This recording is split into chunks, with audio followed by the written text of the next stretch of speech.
सद्गुरू श्री ब्रह्मचैतन्य महाराज गोंदवलेकर यांचं प्रवचन 12 सप्टेंबर। नाम अभिमानाचा नाश करते। दुसऱ्याचे घर जळले हे कळल्यावर एकाने त्यास पत्र लिहिले की भगवंतावर विश्वास ठेवून समाधानात राहावे। पुढे त्याचे स्वतःचे पैसे बँकेत होते ते बुडाले तेव्हा तो रडू लागला। लोका सांगे ब्रह्मज्ञान आपण कोरडे पाषाण असे नसावे। जे आपण दुसऱ्यास सांगतो तेच आपण आपणास सांगावे। माझे कर्तेपण मेल्याशिवाय भगवंत प्रसन्न नाही होणार। प्रत्येक कर्माचे वेळी त्याचे स्मरण करूया। नफ्याचे वेळी अभिमान उत्पन्न होतो, तोट्याचे वेळी दैव आठवते, म्हणून दोन्ही प्रसंगी कर्तेपण नसावे। देवाच्या हातात मी बाहुलीप्रमाणे आहे असे मानावे। खोटे कर्तेपण घेतल्यामुळे खरे रडावे लागते। लहान अर्भकाप्रमाणे निरभिमान असावे।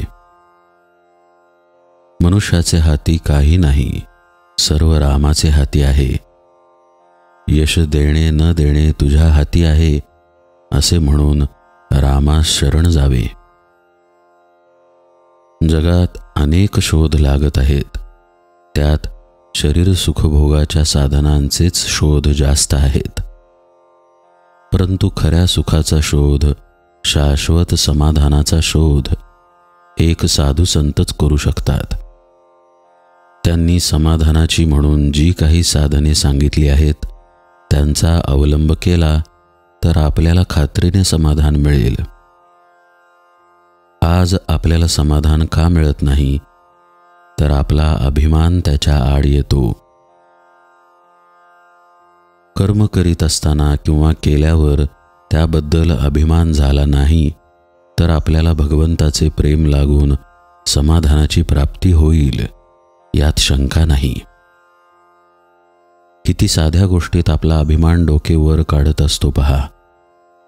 एक गृहस्थ होते, त्यांना एक मुलगी होती। ती वयात आली, दिसायला ती साधारण बरी होती, जवळ पैसाही होता, परंतु त्या मुलीचे लग्न 5-6 वर्षे कुठेही जमू शकले नाही। पुढे तिचे लग्न झाल्यावर तो म्हणाला, माझ्या मुलीचे लग्न मी थाटात करून टाकले। त्यावर त्याला कुणी विचारले, मग 2-4 वर्षे आधीच का नाही केलेत? तेव्हा तो म्हणाला, त्यावेळी जमले नाही। मग आता जमले म्हण की, मी केले असे कशाला म्हणतोस? असो, अभिमान घालवायला भगवंताला मनापासून शरण जाणे हा उपाय साधू संतांनी स्वतः अनुभवून सांगितला आहे। एकदा माणूस एखाद्या घराण्याला दत्तक गेला की त्याच्या मुलाला काही त्या घराण्याचे नाव लावण्यासाठी पुन्हा दत्तक जावे लागत नाही। तसेच एकदा रामाच्या पायावर डोके ठेवून, रामा मी तुझा झालो आणि तू माझा झालास असे अनन्यतेने म्हटल्यावर त्यापुढे होणारे आपले प्रत्येक कर्म हे त्याचेच होईल। ते त्याला अर्पण करण्याची जरुरी नाही। म्हणून होईल ते कर्म त्याचेच मानावे।